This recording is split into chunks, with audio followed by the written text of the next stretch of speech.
मैं ये bill standing committee को भेजने वाला हूं, इसलिए बहुत लंबा नहीं बोलूंगा, परंतु इतना जरूर कहना चाहता हूं कि जिन्होंने भी ये कानूनों को पढ़ा होगा, इसकी प्रायोरिटी क्या थी। मानवी की हत्या से या महिला के साथ दुराचार से बड़ा कोई कानून अपराध नहीं हो सकता, तो इसको 302 नंबर पर स्थान दिया गया।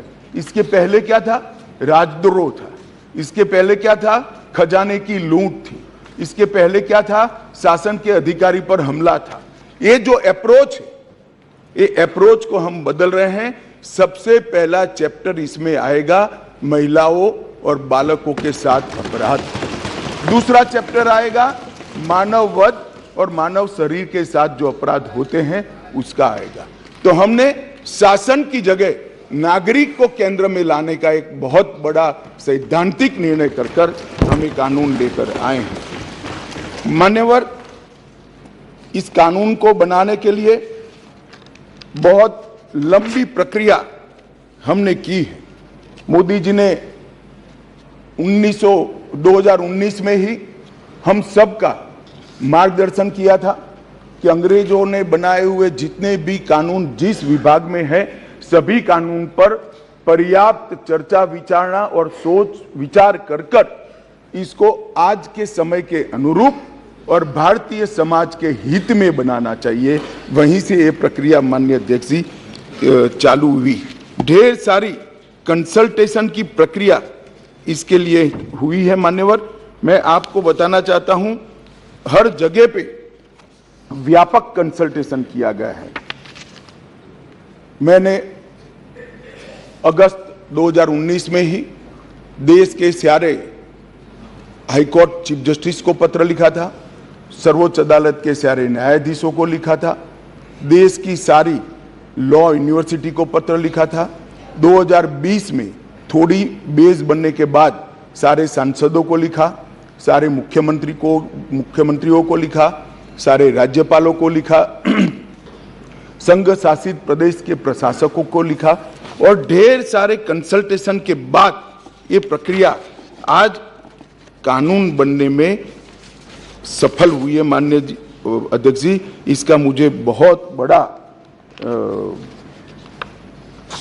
संतोष है कि बेस बरुआ समिति, विश्वनाथन समिति, मलिमत समिति, माधव मेनन समिति और गृह मामलों की स्थायी संसदीय समिति 2011, 2005, 2006 इसकी रिपोर्ट 111वीं, 110वीं, 146वीं, ये सारी रिपोर्टों का बृहद संकलन कर सभी राज्यपालों, मुख्यमंत्रियों, सभी विधायकों, सभी सांसद और सभी न्यायाधीशों से, हाई कोर्ट से, सुप्रीम कोर्ट से और लॉ यूनिवर्सिटी से आए हुए सारे प्रस्तावों को, सारे सुझावों को कंसीडर कर लाइन बाय लाइन इसको पढ़कर ये विधेयक लेकर मैं आज सदन के सामने उपस्थित हुआ हूं।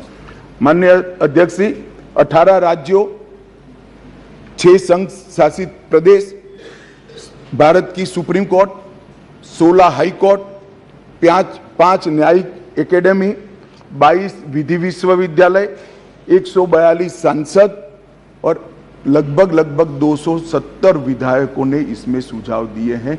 जनता के भी बहुत सारे सुझाव आए हैं जिसको कंसिडर किया गया। माननीय अध्यक्ष जी, 4 साल तक इस पर गहन विचार विमर्श हुआ है। मैं जिसमें उपस्थित हूं, ऐसी 158 बैठकें हमने रिकॉर्ड पर करी है। माननीय अध्यक्ष जी, बाय लाइन इसको हमने पढ़ा है।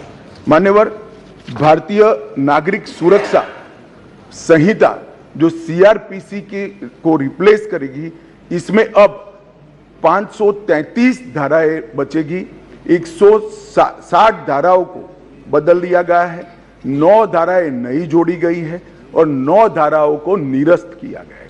भारतीय न्याय संहिता जो आईपीसी को रिप्लेस करेगी, इसमें अब पहले 511 धाराएं थी, इसकी जगह 356 धाराएं होगी।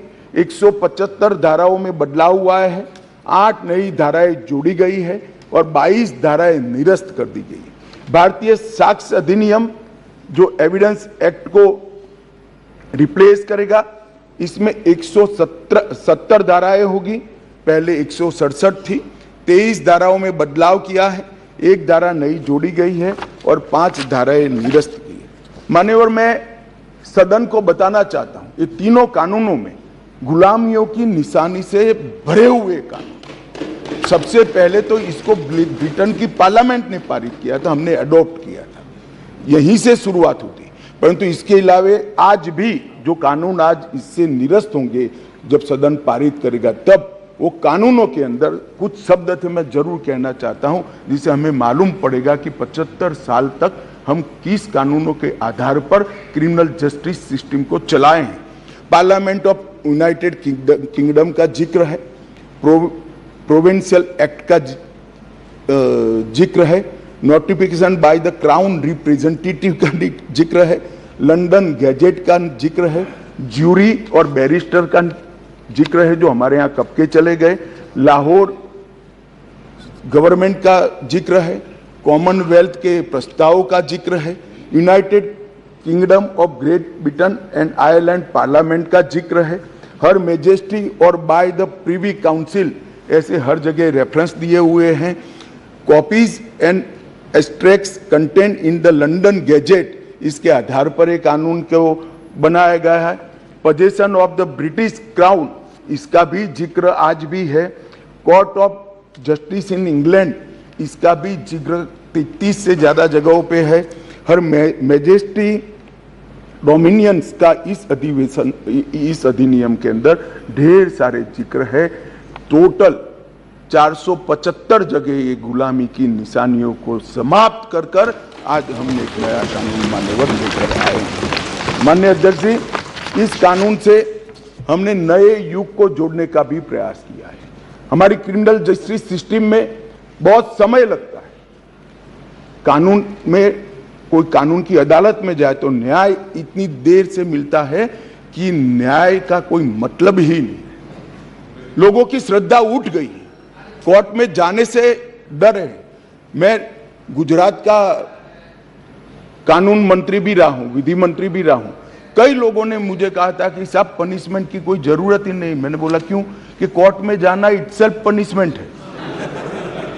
इस प्रकार की मानसिकता लोगों के दिमाग में करके हमने इसीलिए आधुनिक से आधुनिक तकनीक को इसके अंदर समाहित करने का निर्णय किया है। माननीय अध्यक्ष जी, दस्तावेजों की परिभाषा का विस्तार कर कर इलेक्ट्रॉनिक या digital record, email, server longs, computer, smartphone, laptop, SMS, website, locational साक्ष्य, डिवाइस पर उपलब्ध मेल और मैसेजेस, ये सभी को कानूनी वैधता इस देता है, जिससे अदालतों के अंदर जो कागजों के ढेर लगते हैं, अंबार लगते हैं, वो समाप्त हो जाएंगे। एफआईआर से केस डायरी और केस डायरी से चार्जशीट और चार्जशीट से जजमेंट तक की सारी प्रक्रिया को डिजिटलाइज करने का प्रावधान इस कानून के अंदर मैं लेकर आया हूं।